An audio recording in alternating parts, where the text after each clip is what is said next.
n'appartient à personne, ni à un milliardaire quel qu'il soit, ni à une puissance étrangère, ni à un parti politique. TVL, c'est l'indépendance au service de votre information. Cette liberté, c'est aussi ce qui met une cible sur notre dos. Parce que nous ne sommes pas corruptibles. Pas de chantage à la subvention, pas de copinage, pas de pantouflage. Le système n'a pas de prise pour nous faire rentrer dans le rang. Alors il veut nous ostraciser et puis nous ruiner pour que seuls survivent les médias labellisés. Ils nous ont déjà frappés partout, sur les réseaux sociaux, sur nos comptes bancaires, sur notre chaîne YouTube. Et ils continuent. Et ils continueront. Ils ont un agenda. Ils veulent nous mettre à terre avant les prochaines grandes échéances. Mais avec votre soutien, je le sais, nous tiendrons grâce à votre don. Nous continuerons de les gêner et nous grandirons encore ensemble. Le compte à rebours a commencé. Alors je compte sur vous dès maintenant.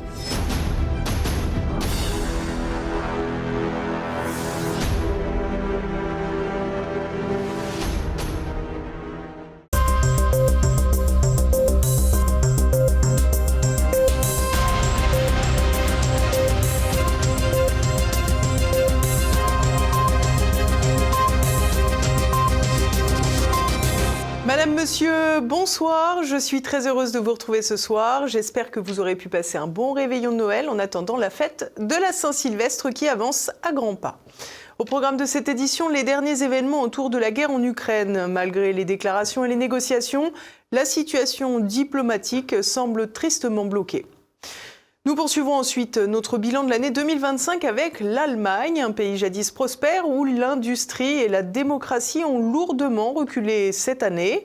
Et puis nous partirons aux États-Unis pour observer celui que certains voient déjà à la Maison-Blanche après Donald Trump, J.D. Vance. Beaucoup promettent au vice-président une ascension fulgurante.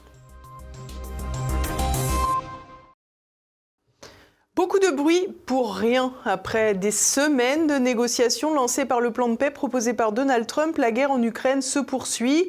Un aveuglement occidental qui poussera Kiev dans les bras d'une reddition contrainte. Le point tout de suite. Beaucoup de choses peuvent être décidées avant le Nouvel An. Effet d'annonce ou méthode Coué, Volodymyr Zelensky s'est montré volontairement confiant en évoquant sa rencontre prochaine avec Donald Trump après les premières discussions en Floride. Aujourd'hui, nous avons discuté pendant près d'une heure avec les émissaires du président des États-Unis, Steve Witkoff et Jared Kushner. Ce fut une conversation très enrichissante et détaillée. Nous avons abordé de bonnes idées et en avons discuté. Nous avons également de nouvelles pistes pour instaurer une paix véritable, notamment en ce qui concerne les modalités, les réunions et bien sûr le calendrier. Bien sûr, nous devons encore travailler sur des questions sensibles, mais avec l'équipe américaine, nous savons comment y parvenir. Les semaines à venir risquent d'être intenses. Merci l'Amérique et merci à tous ceux qui continuent de faire pression sur la Russie pour qu'elle comprenne parfaitement que la prolongation de la guerre aura de graves conséquences pour elle, pour la Russie. Des propos qui reprennent les points habituels selon lesquels la Russie serait susceptible de céder à des pressions de la communauté internationale. Une rhétorique bien connue qui a déjà fait les preuves de ses limites. En effet, après 20 trains de sanctions contre Moscou, force est de constater que les soldats russes sont toujours à l'avantage sur le front et même plus que jamais. Les forces russes auraient notamment gagné du terrain dans la région de Zaporijjia à Ouliapol. Kiev a de son côté choisi d'utiliser les Storm Shadow britanniques pour frapper une raffinerie de pétrole russe, de quoi provoquer d'importantes explosions très télévisuelles. Il est toutefois possible que les armes anglaises aient aussi permis cette fois d'endommager des infrastructures profondes, mettant en suspens durablement l'activité du site. Une situation qui ne pousse d'ailleurs pas forcément Vladimir Poutine à vouloir deviser de la paix autrement qu'en ses propres termes.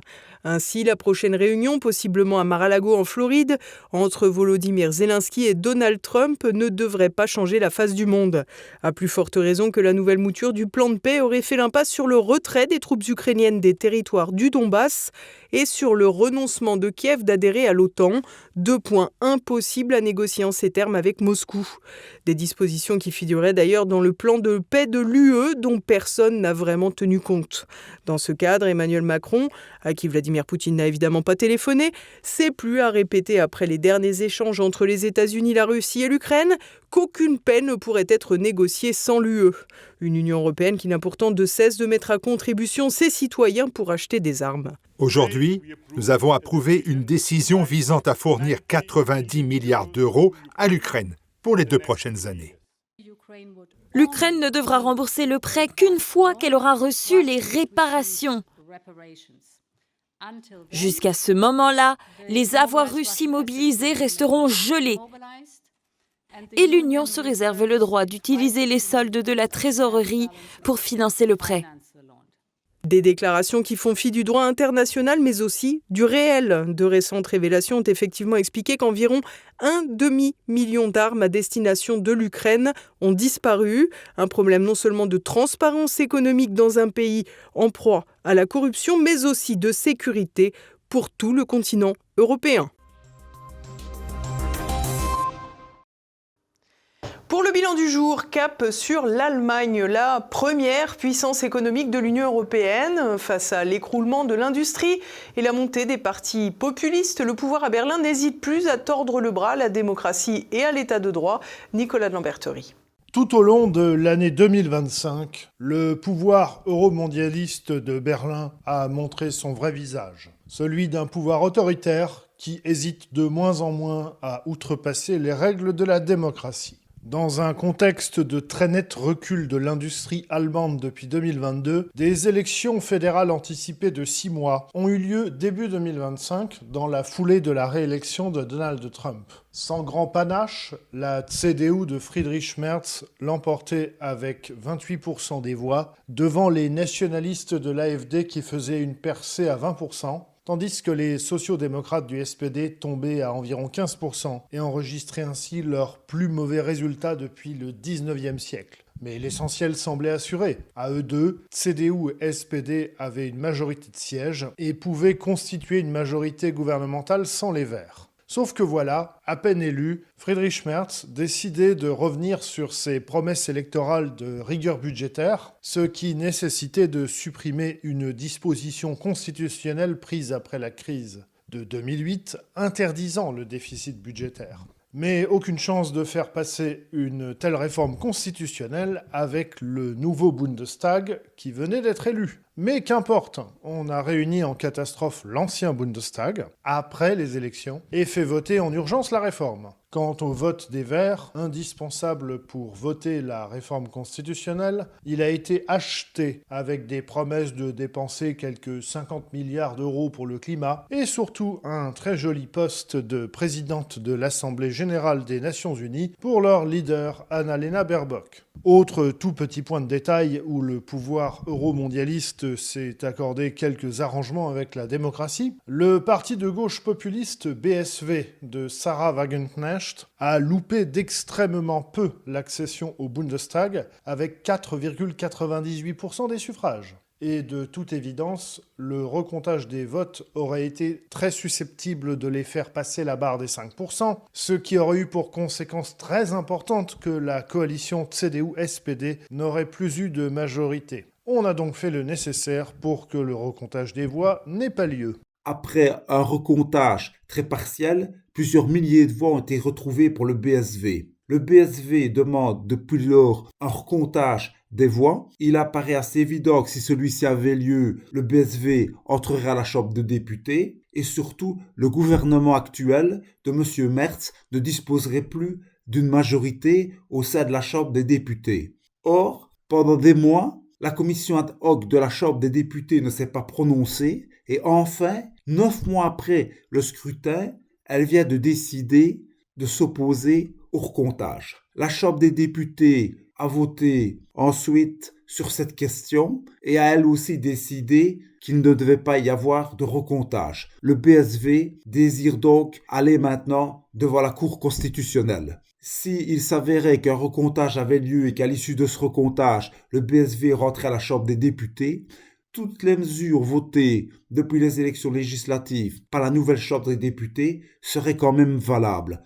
Une fois le coup de force passé, on aurait pu penser que le pouvoir à Berlin relâcherait la pression. Il n'en a rien été. Au mois de mai, c'est l'AfD dans son intégralité qui a été classé comme mouvement extrémiste de droite avéré par l'Office fédéral de protection de la Constitution, ce qui donne des pouvoirs très étendus aux services pour contrôler ou perturber le parti et ouvre la possibilité d'exclure de la fonction publique tout membre de l'AfD. En parallèle de cela, sur le modèle roumain, des candidats AfD pour les élections municipales ont vu leur candidature rejetée par les commissions électorales au motif que leur adhésion aux valeurs de la Constitution n'est pas acquise, selon ces commissions électorales. Une logique nouvelle qui ouvre la voie à toutes les dérives possibles et imaginables. Lors de l'anniversaire de la chute du mur de Berlin, le 9 novembre, le président fédéral, qui est le social-démocrate Frank-Walter Steinmeier, s'est prononcé en faveur du débat sur l'interdiction de partis politiques. Il estime que cela ne constitue pas un acte antidémocratique. Il a également défendu les interdictions d'emploi et d'être candidat à certaines élections. Il estime que celui qui s'oppose au cœur libéral de la Constitution ne peut être ni juge, ni enseignant, ni soldat, et que les ennemis de la Constitution doivent également pouvoir être exclus des fonctions d'administrateur de district ou de maire. Pendant ce temps, les cadres et les militants du Parti patriotique AfD font face à toute une série de tracasseries et à une répression organisée. Ainsi, les services secrets infiltrent le parti politique et classifient les différentes sections des États fédérés de l'AfD, tout en utilisant, dans certains endroits du pays, des provocateurs. Et les persécutions contre l'AfD devraient se poursuivre en 2026, d'autant que plusieurs élections régionales importantes auront lieu l'année prochaine. 4 en tout, dont 2 en ex-Allemagne de l'Est, où l'AfD est très largement donnée en tête. Pour rappel, lors des législatives de début 2025, l'AfD avait emporté la quasi-totalité des circonscriptions législatives uninominales de l'ex-Allemagne de l'Est. Et si aucun sondage ne donne à l'AfD de majorité absolue seule en Saxe-Anhalt ou dans le Mecklembourg, en revanche, il est bien possible que le cumul des élus régionaux AfD et du BSV de Sarah Wagenknecht soit susceptible de constituer une majorité régionale dans ces lands. Dès lors, la question que tout le monde se pose est de savoir si le BSV choisirait l'option de la rupture populiste en gouvernant une région avec l'AfD ou du ralliement systémique à une coalition anti-AfD. Et à la différence de la France, où les régions ont des pouvoirs extrêmement limités, en Allemagne, les Länder ont de véritables gouvernements et des budgets considérables. En clair, une région gouvernée par l'AfD constituerait un véritable séisme politique. Et d'ores et déjà, le pouvoir à Berlin nous informe que la Russie travaille à interférer dans les prochaines élections régionales en Allemagne. Le scénario semble écrit à l'avance. Et étant donné que les fondamentaux qui sont à la source de la progression de l'AfD, à savoir l'effondrement de l'industrie et du niveau de vie des Allemands, ne vont certainement pas changer en 2026, nul doute que le pouvoir euromondialiste berlinois, faute de légitimité naturelle, devrait continuer de miser sur son autoritarisme grandissant pour s'efforcer de garder le manche. J.D. Vance est-il déjà parti pour succéder à Donald Trump ? Lors d'un récent rassemblement, l'actuel vice-président s'est affiché en candidat sérieux pour la Maison-Blanche. Une nouvelle occasion de présenter sa vision de l'Amérique, mais aussi du monde. Renaud de Bourleuf. L'Amérique a un tournant dimanche. Le vice-président des États-Unis, James David Vance, a été accueilli en vedette lors du congrès America Fest, organisé par Turning Point USA, une organisation conservatrice fondée par Charlie Kirk, le militant assassiné en septembre dernier. Pour J.D. Vance, l'heure est au rassemblement. Peu importe que vous soyez blanc ou noir, riche ou pauvre, jeune ou vieux, rural ou citadin, controversé ou un peu ennuyeux, ou quelque part entre les deux. Des personnes de toute croyance se rallient à notre cause, car elles savent que le mouvement L'Amérique d'abord améliorera leur vie. Le reporter Régis Le Sommier revient sur l'envolée du vice-président au profil présidentiable pour 2028. Il a l'intention, en fait, de se poser en digne successeur dès le début, de façon à écarter d'autres candidatures. D'ailleurs, ce qui est intéressant, c'est que immédiatement Marco Rubio, l'actuel secrétaire d'État américain, qui est un candidat naturel du camp républicain, a indiqué qu'il ne se présenterait pas aux primaires républicaines si J.D. Vance s'y présenterait et qu'il se rallierait directement à la candidature du vice-président. Turning Point USA, c'était une manière aussi de définir ce que pourrait pourrait être une présidence J.D. Vance, c'est-à-dire une présidence qui s'affirme sur des valeurs traditionnalistes, religieuses, et qui montre à travers des phrases scandées « vous n'avez plus à vous excuser d'être blanc », un virage net par rapport à l'idéologie woke. Donc c'est très intéressant, c'est un candidat évidemment plus jeune que Donald Trump, mais à travers ça, eh bien, on sent une certaine solidité chez les républicains, alors que le parti aujourd'hui connaît quand même certaines turbulences. La base MAGA n'est pas satisfaite complètement de la politique de Donald Trump. Elle a peur d'être trahie. Cette annonce de J.D. Vance et cette mise en avant de J.D. Vance vise à montrer que le parti républicain est solide, qu'il est là et qu'il y a un héritage. J.D. Vance lance l'appel à un réveil civilisationnel et religieux. Le christianisme est la religion de l'Amérique. Depuis des décennies, la gauche travaille à éliminer le christianisme de notre vie nationale. Ils l'ont banni des écoles, des lieux de travail et d'une partie fondamentale de l'espace public. Un discours qui fait écho à celui prononcé lors de la conférence de Munich en février dernier. J.D. Vance fustigeait les atteintes envers la liberté d'expression au sein de l'Union européenne et lançait l'alerte sur les risques de l'explosion migratoire. Le 5 décembre, la Maison-Blanche a publié la stratégie de sécurité nationale, un document énumérant les objectifs et les moyens de l'État, mais aussi les priorités concernant les différentes régions du monde.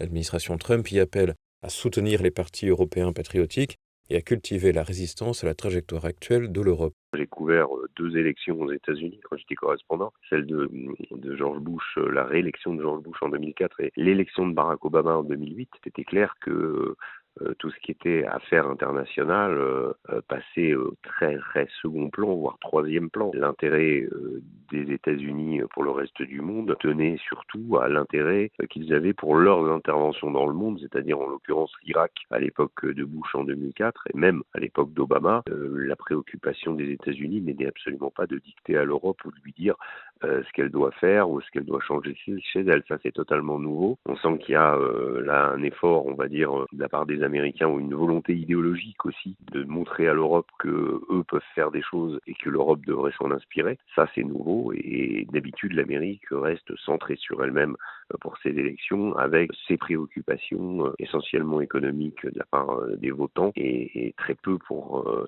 d'intérêt pour le reste du monde. Ça, c'est vraiment manifeste. J.D. Vance devrait ainsi assurer une continuité avec Donald Trump dans les relations internationales, lesquelles ont profondément changé après les administrations démocrates et républicaines qui se sont succédées. C'est une inflexion nette de l'attitude, on va dire, globaliste qui existait avant, notamment appuyée par le camp démocrate, cette volonté d'intervenir. Et aujourd'hui, effectivement, avec Donald Trump, on est sur une vision qui fait la part belle aux souverainistes, qui encourage les pays, c'est-à-dire quand ils donnent des exemples, quand ils donnent des leçons à l'Europe, en fait, ils disent faites comme l'Italie de Giorgia Meloni, faites comme la Hongrie de Viktor Orban. Donc il y a une volonté effectivement de changer les choses et une acceptation de la part des États-Unis du fait qu'aujourd'hui on soit passé d'une vision mondiale avec un pays dominant ou un Occident dominant à une vision multipolaire où d'autres acteurs ont émergé et entendent bien avoir voix au chapitre. Une complexité du monde que les Américains auront enfin comprise, les faucons néoconservateurs ayant mis du temps à redescendre sur Terre. Et nous restons aux côtés de Renaud de Bourleuf, cette fois pour l'actualité en bref en France. Réveillon de combat pour les agriculteurs. Dans le sud-ouest, les paysans en colère ont passé Noël sur les autoroutes, refusant de faiblir face à la gestion du gouvernement de la dermatose nodulaire contagieuse. Plusieurs prêtres catholiques sont venus dire la messe. Les manifestants ont ensuite réveillonné avec de nombreux sympathisants venus les soutenir. Alors moi je suis pas agriculteur, mais je suis solidaire. Donc voilà, pour moi c'était très important d'être là. Une façon pour moi de les soutenir, même si je suis contre le Mercosur. Voilà. Les manifestants fustigent non seulement la stratégie hors sol des gouvernants, mais aussi leur absence d'écoute. En début de semaine, à l'Élysée, la coordination rurale a discuté avec Emmanuel Macron. Aucune avancée selon le syndicat concernant la crise de la dermatose et une satisfaction du président concernant le report de l'accord UE-Mercosur, qui n'est probablement qu'un report de quelques semaines. À Toulouse, une rencontre avait eu lieu mercredi avec le préfet de la région Occitanie. Et on va continuer, nous on va se battre, comme d'autres continuent à se battre en France, comme d'autres vont rentrer dans le mouvement pour qu'on arrive à faire changer cette règle de l'abattage, amener des solutions à nos céréaliers. On le voit, aujourd'hui il n'y a rien, il n'y a aucun retour du ministère. Je pense que s'ils ont demandé une trêve de Noël, c'est tout simplement parce qu'ils n'ont pas envie de travailler. On parle de projet d'avenir. d'une construction, une structuration de l'agriculture départementale. Mais comme il a dit, nous, l'intérêt c'est que les agriculteurs finissent l'année 2025, passent l'année 2026. Et pour l'instant, on n'a aucune solution et on n'a aucun retour de l'État sur nos revendications, sur nos demandes par rapport à ça. Mais le préfet a été à l'écoute, a été dans la construction. Mais il est coincé par un budget qui n'est pas voté, par des manques de finances publiques. Et nous, en attendant, on va repartir sur l'autoroute. Dans les Pyrénées-Atlantiques, une rencontre avec le préfet de département aurait donné lieu à des points négociés selon la coordination rurale. Le syndicat a décidé la levée ce vendredi midi des barrages d'Urte et de Pau. Cependant, le préfet n'a pas mis fin aux abattages des troupeaux touchés par la dermatose nodulaire. Ravage des promesses non tenues. Le jour de Noël, à Reims, un homme de 35 ans, sans domicile fixe, a été retrouvé mort, probablement en raison du froid. Un décès qui rappelle les grandes déclarations du Macron candidat en 2017. Je ne veux plus, d'ici la fin de l'année, avoir des femmes et des hommes dans les rues. Plus tard, la situation ne s'est pas arrangée. La France compterait plus de 350 000 sans-abri et 4 millions de personnes mal logées. En 2024, 735 personnes seraient mortes dans la rue. Et nous poursuivons avec l'actualité internationale. Donald Trump renoue-t-il avec l'interventionnisme américain ? Jeudi, jour de Noël, le locataire de la Maison-Blanche a annoncé que de très nombreuses frappes avaient été menées contre l'État islamique au Nigeria à la demande des autorités locales. Le président a ajouté que d'autres opérations pourraient suivre si l'organisation terroriste continue de tuer des chrétiens. Donald Trump s'est fendu d'une publication sur son réseau Truth Social où il souhaitait un joyeux Noël à tous, y compris aux terroristes morts, qui seraient encore plus nombreux si le massacre de chrétiens se poursuit. Ces frappes américaines sont les premières dans le pays le plus peuplé du continent africain, sous la présidence américaine. L'Union européenne, vexée comme un pou, très fière d'avoir sanctionné unilatéralement Xavier Moreau et Jacques Beau sans procès et pour ce qui s'apparente à un délit d'opinion, l'UE n'apprécie guère les décisions américaines contre Thierry Breton et 4 autres personnalités. En effet, l'administration Trump a décidé de considérer persona non grata sur son territoire l'ancien patron fossoyeur d'Atos, à l'origine du texte sur le DSA, le Digital Service Act, perçu comme un acte de censure extraterritoriale par Washington. En 2024, celui qui était commissaire européen au marché intérieur et aux services numériques s'en était pris à Elon Musk, patron de X. Pour rappel, le premier amendement de la Constitution américaine assure la liberté d'expression, pas très compatible avec l'Eurogoulag de von der Leyen. Laurent Vignatier va-t-il pouvoir quitter la Russie avant la fin de l'année ? Le chercheur français, arrêté en juin 2024 par Moscou pour ne pas s'être enregistré comme agent de l'étranger et accusé d'espionnage, pourrait être prochainement libéré. C'est en tout cas une proposition faite à la France par la Russie, bien que les détails soient tenus secrets. Moscou considère à présent que la balle est dans le camp de Paris, ce qui ne garantit donc pas une issue favorable au cas Vignatier. Vladimir Poutine avait estimé que si la question pouvait se résoudre positivement et en accord avec la loi russe, il ferait son possible. Affaire à suivre. Un cadeau de Noël hors du commun. Mercredi, aux États-Unis, un habitant de l'Arkansas a remporté un billet de loto d'1,8 milliard de dollars, soit environ 1,5 milliard d'euros. C'est le deuxième plus gros gain jamais enregistré dans l'histoire des loteries américaines. Le record était de 2 milliards remporté en Californie en 2022. Le gagnant peut choisir entre 2 options, une rente versée sur une période d'environ 30 ans, correspondant au montant total du gain, ou un versement unique de seulement 834 millions de dollars. Et voilà, nous arrivons à la fin de cette édition. Au programme de votre fin de semaine, pas de samedi politique, mais vous pourrez retrouver une émission d'Alain Juillet pour évoquer la guerre économique aux côtés de Christian Arbulot, le patron de l'EGE, l'école de guerre économique. Dimanche, vous pourrez également retrouver la deuxième partie des conversations avec le géopolitologue britannique John Lowland pour un décryptage du choc Occident-Russie. Et puis dans Terre de Mission, Guillaume de Thieulois évoque la réforme des sacrements du Concile Vatican II. Lundi, dès 7h, ce sera un zoom avec le sociologue Michel Fize qui passe le président Macron au fil de la psychanalyse. C'est à présent la fin de cette édition. Merci à tous pour votre fidélité. Bonne fin de semaine et on se retrouve lundi. En attendant, portez-vous bien. Bonsoir.